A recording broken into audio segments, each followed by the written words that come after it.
வாழ்க்கை என்றால் ஆயிரம் இருக்கும், வாசல் தோறும் வேதனை இருக்கும். வந்த துன்பம் எதுவென்றாலும் வாடி நின்றால் ஓடுவதில்லை, வாடி நின்றால் ஓடுவதில்லை. எதையும் தாங்கும் இதயம் இருந்தால் இறுதி வரைக்கும் அமைதி இருக்கும்.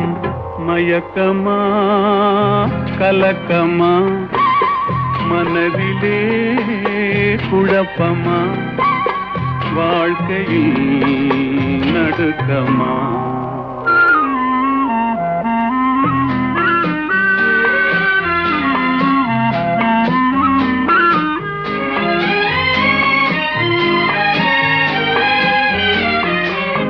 ஏழை மனதை